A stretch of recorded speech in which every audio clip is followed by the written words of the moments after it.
अच्छे नज़रिए से देख रहे हैं। पहले था कि शहरों में संस्थाएं बहुत ज़्यादा हुआ करती थी, अच्छे अच्छे स्कूल संस्थाएं वगैरह ये शहरों में ही लोग जाकर खोलना चाहते हैं, लेकिन अब क्या है ना कि गांव में आकर वो लोग बदलाव।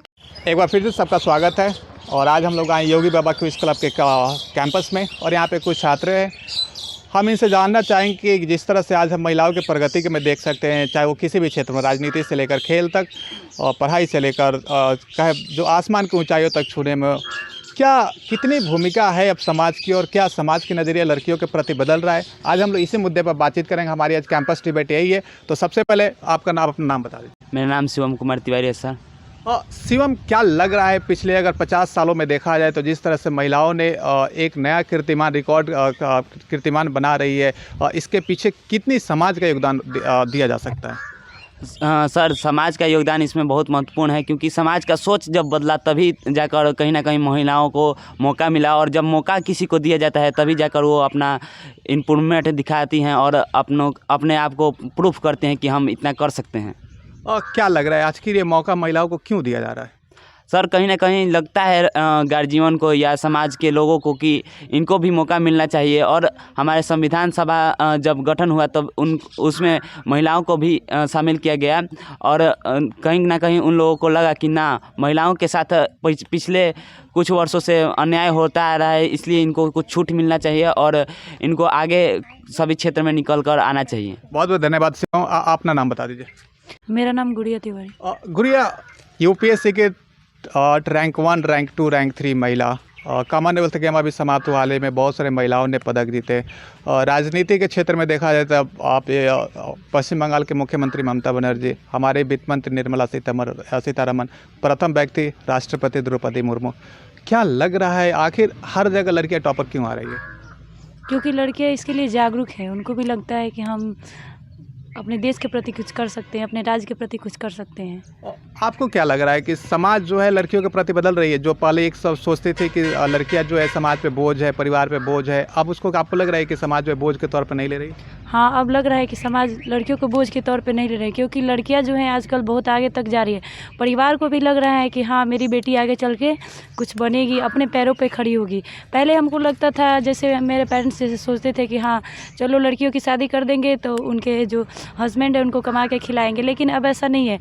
अब परिवार के लोग भी सोचते हैं कि हमारी लड़कियाँ खुद कुछ करे और अपने पैरों पे खड़ी हो, ताकि दूसरे की सहायता ना लेना पड़े। बहुत बहुत धन्यवाद गुड़िया। आपका नाम क्या है? संतोष कुमार।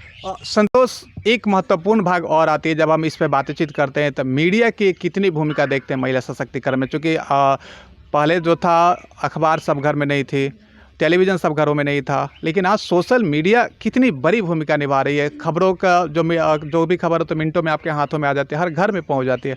तो सोशल मीडिया कितनी महत्वपूर्ण भूमिका मापते हैं? सर, सोशल मीडिया की भूमिका बहुत महत्वपूर्ण योगदान भी है, क्योंकि सोशल मीडिया हर घर में आज टीवी है, और हर महिलाएं मतलब अपना अधिकार समझ रही हैं कि हमारे मतलब कि हाल फिलहाल में क्या हो रहा है, महिलाओं का क्या छूट मिल रहा है। जैसे कि कुछ साल पहले एनडीए में लड़कियां भी जा सकती थी, तो उनको न्यूज़ के जरिए माध्यम से ही मतलब सोशल मीडिया का बहुत बड़ा योगदान है सर। अभी हाल ही में आर्मी का भी एक वैकेंसी है जिसमें महिलाओं के लिए अलग से वैकेंसी दिया गया है कि आपकी भर्ती जो होगी अलग से होगी। सबसे कठिन जॉब जिसमें माना जाता है उसमें भी लड़कियां बढ़ चढ़ कर हिस्सा ले रही है। इतनी हिम्मत आखिर कहाँ से? सर, इतनी हिम्मत महिलाओं में होना भी चाहिए, क्योंकि अगर कोई भी देश मिलिट्री से एक्सरसाइज में आगे जाता है तो उसमें महिला और पुरुष दोनों का योगदान होता है। जैसे चीन हो गया, अमेरिका हो गया, इसमें महिला पुरुष दोनों भाग लेते हैं। इसमें भारत को भी आगे बढ़ना चाहिए। कहीं ना कहीं उसमें महिलाओं का योगदान बहुत महत्वपूर्ण है। बहुत बहुत धन्यवाद संतोष। आपका नाम क्या है? मेरा नाम प्रियंका शर्मा है। प्रियंका, आप किस रूप में देख रही है अभी? चूँकि अभी तक जो डेवलपमेंट हो रही है कहीं ना कहीं शहरों के लड़कियों में ज़्यादा हो रही है, गांव में अभी मात्र शुरू हुआ है। अगर देखा जाए जॉब की परसेंटेज तो गांव में एक का दुक्का लड़कियां मिल सकती है, लेकिन फिर भी एक सकारात्मक बदलाव की तरफ हम लोग जा रहे हैं। आप इसको कैसे देख रही है? इसको हम एक बहुत अच्छे नज़रिए से देख रहे हैं। पहले था कि शहरों में संस्थाएं बहुत ज़्यादा हुआ करती थी, अच्छे अच्छे स्कूल संस्थाएं वगैरह ये शहरों में ही लोग जाकर खोलना चाहते हैं, लेकिन अब क्या है ना कि गांव में आकर वो लोग बदलाव के लिए अपना इम्प्रूवमेंट कर रहे हैं, अपना संस्थाएं लगा रहे हैं, और इसमें ज़्यादातर लड़कियां भागीदारी ले रही हैं कि वो अपने परिवार के लिए कुछ कर सके, अपने देश के लिए कुछ कर सके, अपने राज्य के लिए, सबसे बड़ी बात वो अपने लिए कुछ कर सके, अपने पैरों पे खड़ी हो जाए, ताकि आने वाले कल में उसको दूसरे के ऊपर डिपेंड ना रहना पड़े। अगर कल को किसी का हस्बैंड छोड़ देता है तो फिर से अपने माँ बाप के ऊपर बोझ ना बने, वो अपने पैरों पे खड़ी रहे और अपना खुद का भरण पोषण कर सके। धन्यवाद। एक कठिन जॉब जो कहा जाता है, चाहे आप सेना का ले लीजिए, वहाँ पर भी लड़कियाँ परचम लहरा रही है, और इसको आप किस रूप में देख रहे हैं? पहले का केवल पुरुषों की जॉब है, अब वहाँ पर भी महिलाओं को, चाहे आप एनडीए कमीशन दे दिया गया, सेना में कमीशन दे दी गई, आप इसको किस रूप में देख रही है? ये बहुत ही मतलब अच्छा क्वेश्चन है आपका, इसके लिए बहुत बहुत धन्यवाद। मतलब पहले था कि कभी कभार ही किसी का चयन हो पाता था मिलिट्री सेक्शन में या फिर आर्मी वगैरह में, एनडीए में देखें तो, लेकिन आजकल हमें लगता है कि हर राज्य में, हर जिला में एक फाइटर प्लेन उड़ाने वाली लड़कियां ज़रूर है। और यहाँ तक कि ट्रेन चला रही हैं, सब कुछ कर रही हैं, लड़कियां आगे बढ़ रही हैं। कहीं ना एक सकारात्मक बदलाव है। आपका नाम क्या है? चंदन तिवारी। चंदन, एक सवाल जब आती है, जब हम लड़कियों की प्रगति के बारे में बात करते हैं, तो पहले ये था कि आपकी कंपटीशन 50% के साथ थी, अब कंपटीशन 100% के साथ हो रही है, क्योंकि पहले लड़कियां भागीदार नहीं बनती थी कंपटीशन में। आप इसको किस रूप में देख रहे हैं? क्या लग रहा है कि जो अब 100% कंपटीशन हो चुकी है, इसको कैसे आप देख रहे हैं? जी, कहीं ना कहीं कहा जाए तो एक तरह से ये सुनहरा बदलाव है समाज में, और लड़कियां जो मेहनत कर रही है और लड़कों से कहीं ना कहीं आगे निकल रही है, इनके पीछे एक मेहनत और शिक्षा का बहुत बड़ा प्रभाव पड़ता है। क्योंकि अगर पढ़ा जाए तो सब चीज़ मुमकिन है, चाहे वो लड़कों को प्रतिस्पर्धा में पीछे करना या किसी खेल में या ओलंपियाड में किसी प्रतिभागी को मतलब कि पीछे करना, तो कहीं ना कहीं कहा जाए तो एक समाज में यह अच्छे तौर पर बदलाव के तौर पर दिखता है, जिसमें लड़कियां क्वालिफाई कर रही है और लड़कों से कहीं ना कहीं आगे निकल रही है, एक अच्छी बात है। एक आपसे थोड़ी सी एक अलग सवाल है, चूँकि ये सवाल महिला सशक्तिकरण से है, लेकिन कहीं ना कहीं ईगो से जुड़ जाती है। अगर आपकी पत्नी आपसे बड़े पद पे, तो क्या आप साथ में काम करना चाहेंगे? जी, अगर वो अपने एबिलिटी के तौर पर, और ऑफिस सेम ही हो?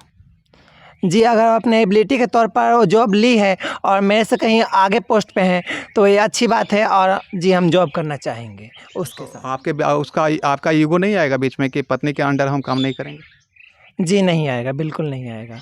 ये आप केवल सुनाने के लिए बोल रहे हैं कि दिल से बोल रहे हैं? दिल से बोल रहे हैं। दिल से। बहुत बहुत धन्यवाद आपका। आपका नाम बता दीजिए। मेरा नाम सोनी कुमारी। आपको क्या लग रहा है कि अब महिलाओं को जो अवसर मिली हुई है गांव में भी, बहुत से लड़के इसका फ़ायदा उठा रही है, बहुत से लड़के फ़ायदा नहीं उठा रही है, और इसका क्या कारण है आखिर? इसका यही कारण है कि वो मतलब जैसे सोच रही है कि मतलब हम जाएं अकेला, एक बार चली जाएगी तो मतलब वो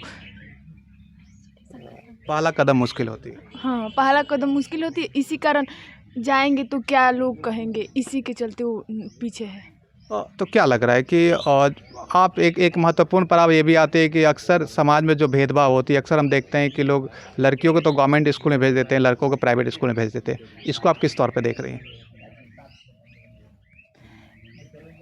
पेरेंट्स समझते हैं कि लड़का मतलब आगे चल के मेरा मतलब सहारा बनेगा, और लड़कियों को तो शादी करके उनके। आप भी ऐसे सोचती है? नहीं, हम नहीं। आप क्या सोचती है? हम तो बोलते हैं कि लड़की और लड़का मतलब वो भी, लड़की भी अपने पेरेंट्स का सहारा बन सकती है। महिलाओं के जो सशक्तिकरण, उसमें शिक्षा कितनी भूमिका निभाई आखिर?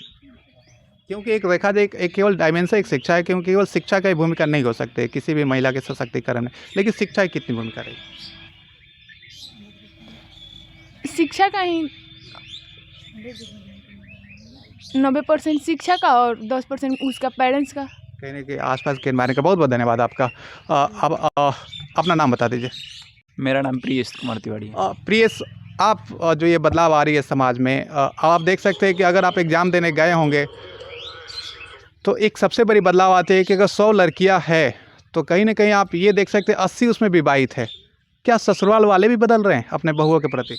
कहीं ना कहीं उनके ससुराल वाले भी चाहते हैं कि वो मतलब अपने पैरों पे खड़ा रहे, तो एक अच्छा है मैसेज परिवार के लिए भी।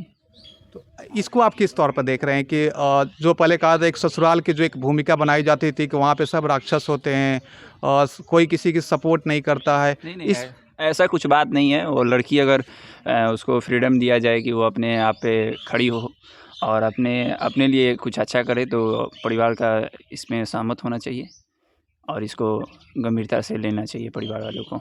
एक पहले कहा जाता है कि लड़कियां कितना भी प्रतिभाशाली हो, पहले प्लेटफॉर्म नहीं मिल पाती थी। अब अगर लड़कियां प्रतिभाशाली है तो परिवार की फुल सपोर्ट है कि तुमको जो करना है करो, हम तुम्हारे साथ हैं। ये जो मानसिकता है लड़कियों के ऊपर बदलाव का, इसका कारण क्या है? इसका कारण यह है कि भारत सरकार जो है वो अनेक प्रकार की स्कीम महिलाओं के लिए भी निकाल रही है, तो कहीं ना कहीं महिलाएं चाहती है कि हम उसमें अपना पार्टिसिपेट करें और उसमें कुछ अपना मतलब भाग लेकर के हम अपना अच्छा सिलेक्शन लें। तो कहीं ना कहीं यह अच्छा मैसेज है लोगों के लिए। बहुत बहुत धन्यवाद। आपका नाम क्या है? सर सनी कुमार तिवारी। सनी, आप किस तौर पर देख रहे हैं महिलाओं का विकास जो अभी हो रही है? अभी आप प्राइवेट स्कूलों में भी चले जाइए, लड़कियों की संख्या ज़्यादा है। सरकारी स्कूल में चले जाइए, लड़कियों की संख्या ज़्यादा है लड़कों के मुकाबले। और क्या वजह है कि इतनी सारी उत्सुकता आ रही है लड़कियों के मन में पढ़ने के लिए? सर वजह यही है ना कि हर कोई अलग अलग सोच रहा है सोच को, और हम लोग अलग मतलब हम लोग अपनी सोच के प्रति जा रहे हैं लेकिन हो नहीं पा रहा है, यही सब बात है सर। तो इसको आप मतलब किस तौर पर देख रहे हैं कि लड़कियों की संख्या स्कूल में बढ़ना अच्छी बात है या गलत बात है? सर वो लोग सोच रही है कुछ अलग, हो जा रहा है कुछ अलग, यही बात है सर। लेकिन मेरा हिसाब से सर देखा जाए ना तो गलत है। लड़कियों की संख्या बढ़ना स्कूल में गलत है? गलत है सर। क्यों? वो अपना तैयारी करे अच्छा। अरे तो स्कूल जाएगी तभी तो वो तैयारी तो ठीक है सर, ठीक है, हम क्या करेंगे, ये थोड़े ना है। तो अभी आप बोल रहे कि गलत नहीं, हम वो सोचे ना कि अब प्राइवेट स्कूल में पढ़ा रही है वो सब गलत है। वो हमने प्राइवेट स्कूल में ना पढ़ाए, अपना जो थीम है उसको देखे, घर पे पढ़े, 12 तैयारी करे। आप लोगों के लिए एक सवाल है यहाँ पे, चूँकि कहीं ना कहीं अभी थोड़ी सी एक डिबेट ओपन हुई है। गुड़िया, अभी आपके एक भाई साहब बोल रहे हैं कि लड़कियाँ पढ़ाने जा रही वो बंद करें, आप उनके बातों से सहमत है? नहीं, उनके बातों से हम सहमत नहीं हैं, क्योंकि पढ़ने पढ़ाने से और हमारे शिक्षा में अधिकतर बढ़ावा होगा। हम पढ़ेंगे पढ़ाएंगे तो उससे हमारा ही फ़ायदा है, इसमें कहाँ गलत है? आपको क्या लगता है, क्या ये काम गलत है? ऐसे ही सोच रखने वाले लड़कियों को पीछे ले जाते हैं। क्या सनी लग रहा है कि आप अभी गुड़िया बोल रहे हैं कि ऐसे ही सोच रखने वाले लड़के जो होते हैं लड़कियों को पीछे ले जाते हैं? आप मतलब किस तौर पे देख रहे हैं, क्यों आपको लगा कि ये गलत है? टाइम इन्वेस्ट हो रहा है सर, उसमें टाइम अपना इन्वेस्ट कर रहे हैं। तो अभी गुड़िया बता रही है कि पढ़ने पढ़ाने से हमारी भी नॉलेज बढ़ती है। वो तो ठीक है सर, बट लेकिन उसमें जो टाइम दे रहे हैं वो घर पे टाइम देंगे, बोलेंगे कि मेरा एग्ज़ाम क्लियर नहीं हो रहा है, तो कैसे निकलेगा? आप उसमें जाकर से 6-7 घंटा उसमें वेस्ट कर रहे हैं टाइम को, तो कैसे होगा? आप बोलेंगे कि एग्ज़ाम नहीं निकल रहा है। मतलब आप चाहते हो कि पढ़ाई ना करके अपनी जो समय है वो शिक्षा पे दे, तैयारी पे दे। ओके, बहुत बहुत धन्यवाद आपका। खुशबू, आप किस तौर पर देख रहे हैं कि लोग पहले क्या करते हैं कि बेलन थमाते लड़कियों को, चौका थमाते थे, अब कलम कॉपी थमा रहे हैं। ये जो बदलाव हो रही है इसको आप कैसे देख रही हैं? आजकल मतलब एक दूसरे को देख कर कि हाँ उसकी बेटी आगे बढ़ रही है, कुछ बन रही है, हाँ यही सब हो रहा है। इसी की वजह से चाहता है पेरेंट्स कि उसकी बेटी आगे जा रही है, उसका नाम हो रहा है उसके पेरेंट्स का, तो हमारी बेटी भी कुछ अच्छा करे। तो इससे आप पहले केवल लड़के दबाव महसूस करते थे कि वो लड़कों को सुनने को मिलती थी कि फलना का जॉब हो गया, तुम घर बैठे हो। क्या अब लड़कियों को भी ये सुनने को मिल रही है कि उस लड़के की जॉब होगी और तुम घर पे बैठी हो? हाँ ऐसा होता है। तो कितना मानसिक दबाव कितना पड़ रहा है परिवार की तरफ से? बहुत ज़्यादा। तो किस प्रकार से, क्या घर में सुनाई जाती है कि मतलब उसकी लड़की कुछ कर रही है, तुम क्यों कुछ नहीं कर रही हो, अच्छा से पढ़ाई करो, यही सब सुनने को मिलता है। कितने दिन से तैयारी कर रही है और कुछ हो नहीं रहा है। कहीं ना कहीं वो लड़कों वाली अब मानसिक मतलब इक्वालिटी वाले एक समय आ चुके हैं। निश्चित रूप से खुशबू बता रही इक्वालिटी वाले समय अब केवल लड़कों के ऊपर मानसिक दबाव नहीं पड़ रहा है, लड़कियों के ऊपर पड़ रहा है। ये मानसिक दबाव आपके नज़र में अच्छा है या खराब है? सर परिवार का दबाव ठीक है, क्योंकि वो चाहता है कि मेरी लड़की आत्मनिर्भर बने, और आत्मनिर्भर बनेगी तो वो अपने परिवार अपना विकास करेगी, अपने साथ साथ पूरे देश का और राज्य का करेगी। कहने के मानसिक दबाव अच्छी है। Yes sir. तो कहीं ना कहीं भी दबाव अच्छी है। जी सर। इस दबाव को आप किस तौर पर लेती है?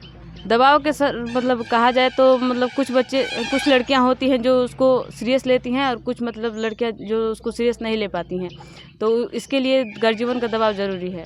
कहीं ना कहीं दबाव जरूरी है।